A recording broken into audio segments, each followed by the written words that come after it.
여러분 종종 이런 생각을 합니다. 영미의 이름을 부르면서 이렇게 잘 될 것 같으면 우리 기독교도 하나님께서 주문을 주시지 왜 이렇게 두꺼운 성경책을 주셨을까 이런 고민이 많이 됩니다.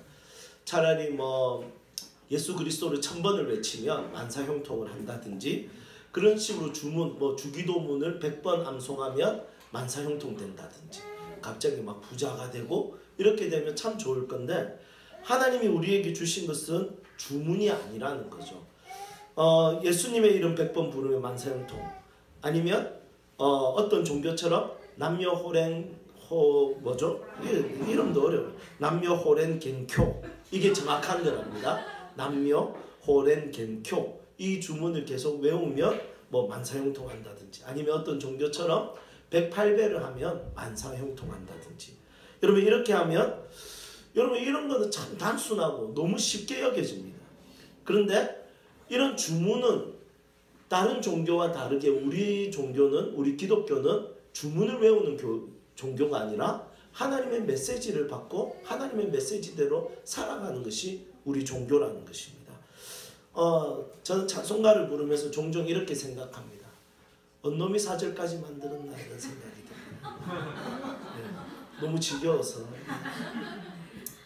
한 1절 간단하게 딱 1절만 만들면 되는데 언놈이 4절까지 어떤 거는 5절까지 있는 것도 있습니다.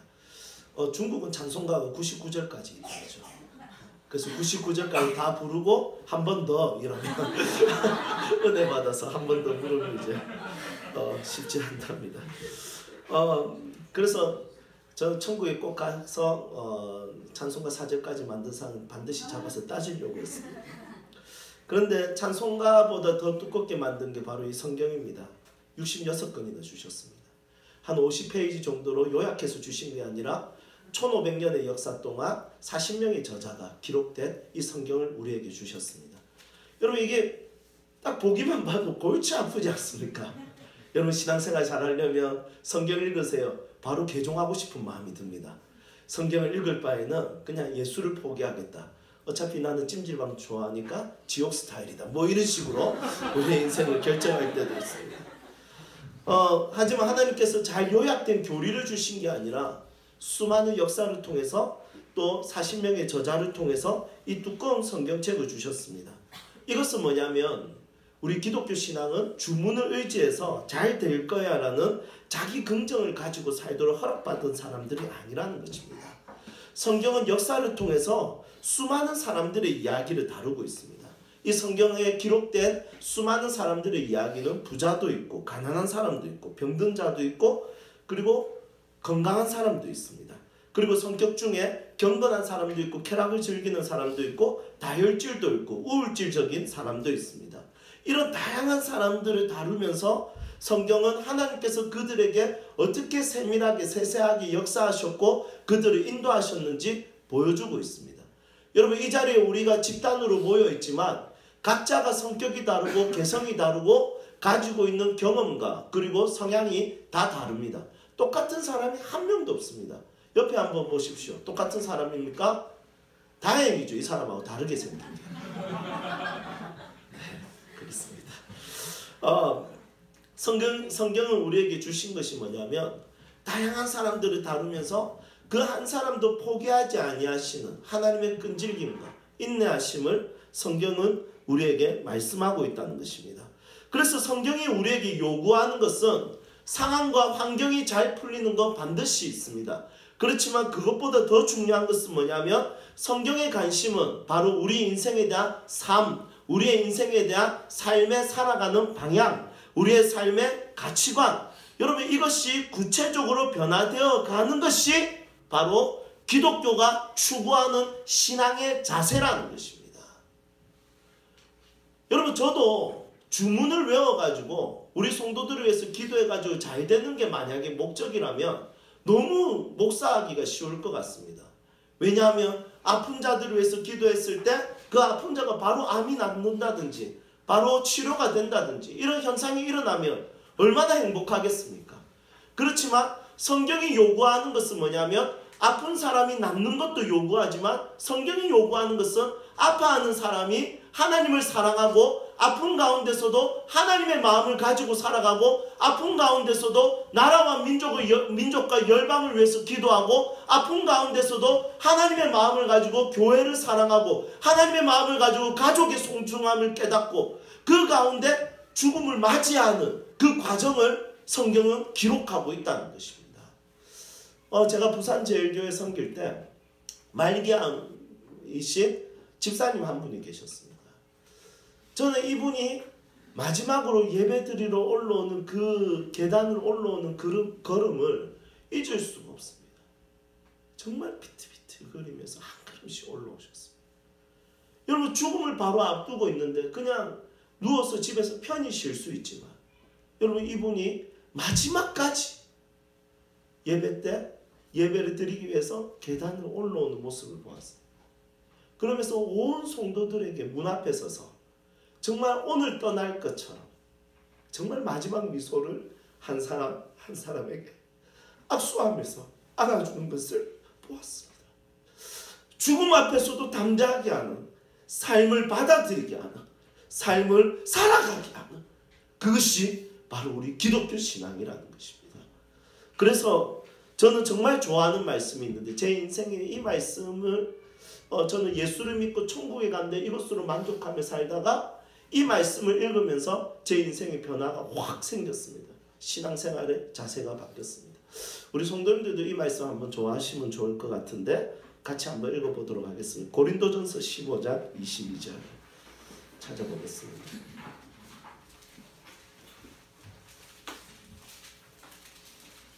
고린도전서 15장 22절.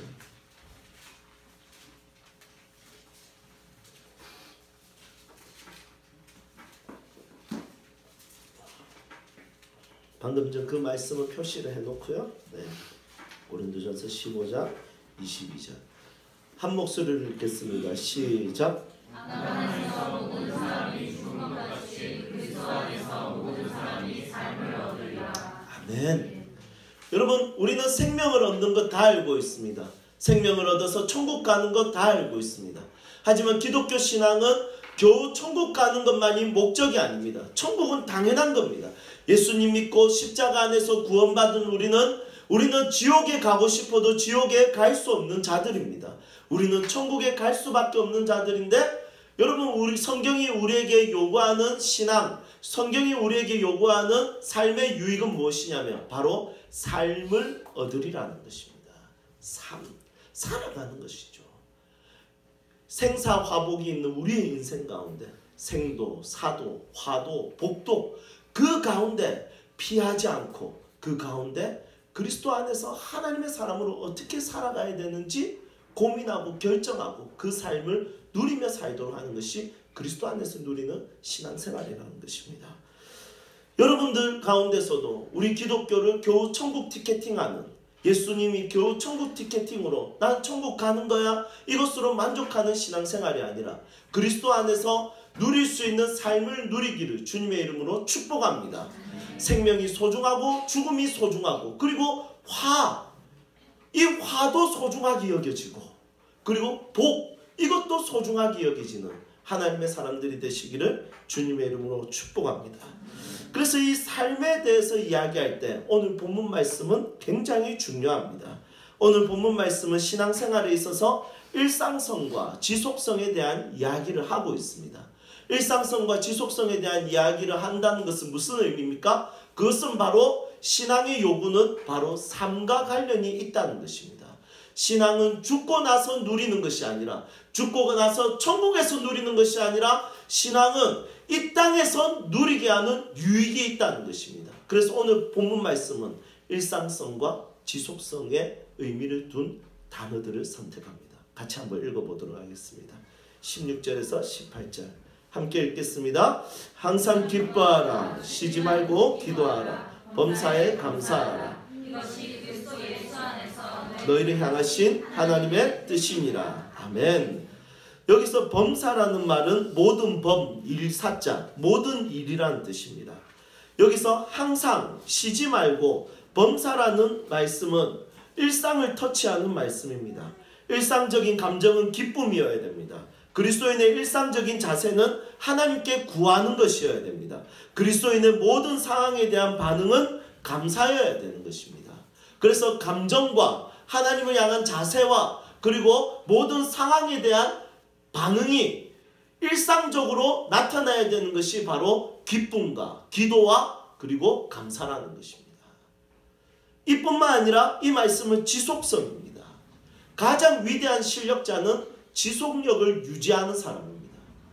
우리가 만약에 지금 평양이 아니죠. 죄송합니다. 제가 이데올로기 뉴스를 너무 많이 봐가지고 여러분 평창올림픽 이 우파에서는 평양올림픽이라고 여기서는 우리 좌파에서는 우리랍니다. 어쨌든 좌파에서는 평화올림픽이라고. 예, 저는 이데올로기가 확실한 사람이 아닙니다. 저는 하나님 나라를 꿈꾸는 사람입니다. 그래서 여러분 평양올림픽입니까? 아니면 평화올림픽입니까? 여기서 싸우면 피 터지게 싸워야 됩니다. 그래서 여러분 이거는 이데올로기 싸움이 되면 안 됩니다. 어쨌든 평창올림픽만을 놓고 봤을 때 여러분 평창올림픽에 있어서 국가대표들은 훈련을 어떻게 받습니까? 네, 정말 죽도록 받습니다. 여러분 우리가 만약에 훈련을 받으면 하루 하고 훈련 포기할 겁니다. 막 거품을 물고 더 이상 못하겠다. 국가대표 제하면 좋겠다. 이렇게 할 겁니다. 그런데 그렇게 하지 않고 이 국가대표는 무엇을 가지냐 하면 지속성입니다. 금메달 하루아침에 따는 거 아닙니다. 은메달 하루아침에 따는 거 아닙니다. 제가 컬링을 보면서 저거 나도 하겠다 이 생각하는데 좀 그렇지 않습니까? 이렇게 살짝 툭 밀면서 이렇게 막 열심히 비비면 되는 거. 이거 나도 하겠다 생각하지만 막상 해보면 쉬운 거 하나도 없다는 거 우리 알게 됩니다. 여러분 지금 제가 설교하는 거 보면 여러분 그런 생각 하잖아요. 설교 나도 하겠다 이런 생각 하잖아요. 감사합니다.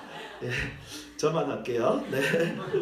어떻게 보면 남들이 하는 일은 다 쉬워 보입니다.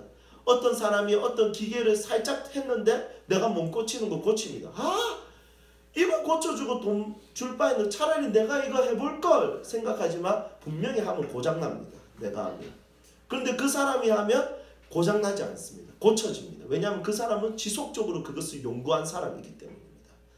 여러분 모든 실력은 지속성에 있습니다. 마찬가지입니다. 신앙이 좋다는 것은 불같은 신앙이 아니라 지속적 신앙입니다. 꾸준하게 하나님을 섬기고 하나님을 예배하고 이 모든 것을 바꾸지 않고 하나님 앞에 예물을 드리고 하나님 앞에 내 삶을 드리고 지속적으로 무엇인가를 위해서 하는 기도 제목이 있는 것이 바로 신앙의 실력이라는 것입니다. 여러분 우리 교회는 지속성을 가지고 있는 신앙을 가지기를 주님의 이름으로 축복합니다. 여러분 어느 날 성경을 보면 정말 은혜를 많이 받을 때 있습니다. 어느 날 갑자기 펴가지고 성경에 은혜를 받을 때가 있는데 신앙은 어느 날 펴서 받는 은혜가 아니라 성경은 매일 읽고 매일 읽고 매일 묵상해서 내 사고와 생각과 모든 삶의 가치와 방향이 변화해야 되는 것입니다. 여러분들의 신앙이 일상성과 지속성이 있기를 주님의 이름으로 축복합니다. 오늘 이 세 가지 중에 쉬지 말고 기도하라는 것에 대해서 조금 더 나눠보도록 하겠습니다. 쉬지 말고 기도하라. 여러분 제가 질문을 드리겠습니다. 하나님이 주시는 선물은 우리에게 준 선물은 기도하는 것일까요? 아니면 기도 응답일까요? 네, 제가 질문할 때는 항상 두 개 답니다. 이렇게 이야기하면 됩니다. 여러분 기도하는 것도 하나님이 주신 선물이고요. 기도 응답을 받는 것도 하나님이 주신 선물입니다. 그런데 우리는 기도 응답을 받는 것을 너무 집중하다 보니까 이것만 하나님의 선물이라고 생각할 때가 있습니다. 그런데 하나님이 주신 선물 중에 가장 위대한 선물이 뭐냐면 기도 응답도 있지만 바로 기도하는 것 자체가 선물이라는 것입니다. 그래서 기도가 선물이니까 하나님께서는 이 기도라는 선물을 매일 매 순간 일상적으로 누리기를 원하시는 것입니다. 그래서 쉬지 말고라는 말씀을 우리에게 주시는 것입니다. 여러분 그래서 기도하는 자들은 실질적인 하나님의 능력을 경험합니다. 기도 자체가 우리의 우울함을 사라지게 하고 기도 자체가 하나님을 향한 환호성이 우리 안에 채워지기 시작합니다. 기도하는 것 자체가 두려움이 사라지게 하고 하나님 나라와 사명을 위한 고민이 우리 안에 자리 잡기 시작합니다. 물론 기도에는 신비로운 능력도 있습니다. 기도를 통해 병이 고쳐지고 기도를 통해 신비한 영적 경험을 하기도 합니다. 그리고 기도를 통해서 우리에게 지혜와 총명과 지식, 이 꼭 필요한 은사들이 우리에게 부어지기도 합니다. 하지만 중요한 것은 뭐냐면 이 기도하는 것 자체가 우리에게 주시는 하나님의 놀라우신 선물이라는 것입니다. 이 선물을 하나님께서는 어느 날 갑자기 어느 날만 누리기를 원하는 것이 아니라 모든 일상 속에서 누리기를 원하기 때문에 쉬지 말고 기도하라는 일상성과 지속성이 포함되어 있는 이 단어를 가지고 우리에게 기도를 요청하고 있다는 것입니다. 그렇다면 왜 이렇게 일상에서 우리에게 기도를 요청할까요? 선물이고 그리고 이 기도가 주는 특별함이 있습니다. 그게 뭐냐면 일상을 특별하게 보게 하는 능력이 기도에 있습니다. 이 사실을 어떻게 알 수 있습니까? 쉬지 말고 기도하라고 우리에게 주셨습니다. 이 일상 속에서 기도하라는 것은 그 일상에 대한 하나님께서 이 기도를 통해서 무엇인가를 특별함을 부여하고자 하는 하나님의 의도가 있다는 것을 깨닫게 됩니다. 예를 들어 볼게요. 식사를 위한 기도는 우리에게 어떤 유익이 있습니까? 저는 이렇게 생각했어요. 처음 신앙생활 했을 때 하나님 돼지고기를 소고기로 바꿔주세요. 하나님 이 콩나물을 치킨으로 바꿔주세요. 그렇게 식사 기도하는 사람이 아무도 없을 겁니다. 전 처음에 하나님을 시험하기 위해서 저는 그렇게 기도했던 적이 있습니다. 하나님 이 돼지고기를 소고기로 바꿔주십시오. 치킨을 오리고기로 바꿔주십시오. 그런데 이 기도는 한 번도 응답되지 않았습니다. 아쉬웠습니다.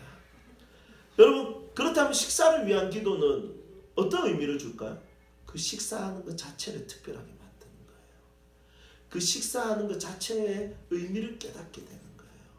이 식사하는 것 자체에 내 삶 가운데 얼마나 소중한 위치에 있는지 알게 되는 것입니다. 자녀를 위해서 기도해 보셨습니까? 자녀가 정말 특별하게 여겨집니다. 교회를 위해서 기도해 보셨습니까? 교회가 진짜 특별하게 여겨집니다. 남편과 아내를 새롭게 보고 싶습니까? 남편과 아내를 위해서 기도하십시오. 새로운 시선이 생깁니다. 북한을 위해서 기도하면 북한이 특별해 보이고요. 아프리카를 위해서 기도하면 아프리카가 특별해 보입니다. 모슬렘을 위해서 기도하면 모슬렘이 특별해 보입니다. 요즘에 제가 한인 디아스포라에 대한 마음이 많이 생겼습니다. 열방에 흩어져 있는 한국인 그리스도인들. 여러분 잘 몰랐습니다. 가보니까 알겠더라고요. 그 사람들에게 영적 갈급함이 너무너무 강합니다. 그 사람들에게 복음이 필요해요. 말씀을 전하는 자가 필요하다더라고요. 여러분 그 사람들은 2시간 동안 설교를 들어도 자세 한 번 안 흐트러집니다. 청소년들이. 눈빛 하나 안 흐트러집니다. 너무너무 갈급해합니다. 그런데 우리 한국 애들은 웃긴 이야기하면 웃다가 말씀 이야기하면 좁니다. 답답합니다. 여러분 기도는 그 기도하는 대상을 특별하게 보게 하는 놀라운 하나님의 선물이라는 것입니다. 저는 여러분들의 기쁨이 저에게는 저의 기쁨입니다. 여러분들의 슬픔이 저에게는 저의 슬픔입니다. 왜일까요? 원래 존재 자체가 사랑이 많아서 그럴까요? 아닙니다. 저는 사랑이 많은 사람이 아닙니다. 저는 다른 사람의 일에 대해서 별로 관심이 없는 사람입니다. 저는 정말 지극히 이기적인 사람입니다. 그런데 제가 여러분들의 아픔이 제 아픔이 되고 여러분들의 기쁨이 제 기쁨이 되는 이유는 딱 하나입니다. 제가 여러분들을 위해서 기도하기 때문입니다. 여러분들에게 특별한 목사는 누굽니까? 요 옆에 있는 K교회 목사님입니까? 아니면 저 큰 교회 S교회 목사님입니까? 여러분 아닐 겁니다. 저일 겁니다. 왜냐하면 여러분들이 저를 위해서 기도하기 때문입니다. 여러분 기도하는 대상은 항상 나에게 특별하게 다가온다는 것입니다. 여러분들이 서로를 특별하게 여겼으면 좋겠습니다. 어떻게 하면 좋겠습니까? 서로를 위해서 기도하면 됩니다. 혹시 여러분들에게 원수가 있습니까? 원수를 살아가는 방법을 가르쳐 드리도록 하겠습니다. 살아가다 보면 밉상이 있잖아요. 밉상. 그냥 보기만 해도 짜증나고, 같은 공간에서 그 사람이 내뱉은 공기를 내가 들이마시는 것조차 짜증이 나고 화가 나는 그런 존재가 있잖아요. 혹시 이 안에도 있을지 모르겠어요. 그 사람을 용서할 수 있는 방법, 그 사람 위해서 기도하는 것입니다. 특별하게까지는 안 보이지만 밉상이 조금 줄어듭니다. 그나마 그 사람이 내뱉은 공기를 내가 맡아도 괜찮아집니다. 그런데 기도하지 않으면 끝까지 그 사람은 내 마음의 원수로 남고 밉상으로 남습니다. 우리에게 하나님께서 피스메이커가 되기를 요구하셨습니다. 그래서 우리에게 기도라는 것을 주셨고, 이 기도하는 것 자체를 선물로 주셨고, 이 기도를 통해서 모든 일상적이고 평범한 것을 특별하고 비범하게 볼 수 있는 시각을 열어주기를 원하신다는 것입니다. 여러분들이 이 놀라운 은혜를 누릴 수 있기를 축복합니다. 그래서 쉬지 말고 기도하라. 일상을 위해서, 일상 속에서 기도할 때 모든 일상을 특별하게 만들어주는 이 하나님의 놀라운 선물, 이 기도를 누릴 수 있는 주의 백성들이 되기를 간절히 축복합니다. 이제 말씀을 정리하겠습니다. 서은국 교수님께서 이런 이야기를 했습니다. 행복은 사랑하는 사람과 맛있는 것을 함께 먹는 것이다. 소중한 사람과 함께 식사하면 더 행복해집니다. 그 사람을 더 소중하게 여깁니다. 그래서 사람은 목구멍이 열려야 마음이 열립니다. 그래서 식사를 하면 그 사람이 가까워집니다. 그래서 우리도 주일 예배 때 함께 식사하는 건 너무너무 중요한 것입니다. 예수님도 배신한 베드로를 찾아가서 그들을 위해서 제일 먼저 한 것이 뭐냐면 식탁을 차린 겁니다. 그것도 생선과 떡을 하셨는데, 그 식탁을 차렸는데, 여러분 놀랍게도 요즘 대세가 맛집의 대세가 불맛이잖아요. 불맛. 그래서 불맛이 나는 소스를 판다 하더라고요. 숯불에 안 굽고 불맛 소스를 뿌리면 그걸 먹으면 불맛이 난답니다. 그런데 이 불맛의 원조가 우리 예수님이십니다. 요한복음 21장에 보면 생선을 숯불에 구우시죠. 그리고 배신한 베드로에게 무라 이렇게 불맛의 원조이시죠. 그래서 함께 먹는 것 자체가 여러분 그 사람을 소중하게 여깁니다. 그런데 함께 먹는 것이 소중하게, 먹는 것조차가, 먹는 것도 소중하게 여긴다면 여러분 기도라는 것은 어떻겠습니까? 기도하면 모든 게 바뀝니다. 보는 눈, 듣는 귀, 그리고 마음의 자세, 태도, 모든 것이 바뀝니다. 그래서 항상 기뻐하라. 쉬지 말고 기도하라. 범사에 감사하라. 기쁨과 감사 중간에 기도가 무게중심이 되어주고 있는 것을 보게 됩니다. 여러분, 여러분들 인생을 향한 하나님의 뜻이 궁금하지 않습니까? 하나님, 나를 향한 하나님의 뜻이 무엇입니까? 굉장히 단순합니다. 일상 속에서 기도하고, 일상 속에서 기쁨을 누리고, 일상 속에서 감사하는 것입니다.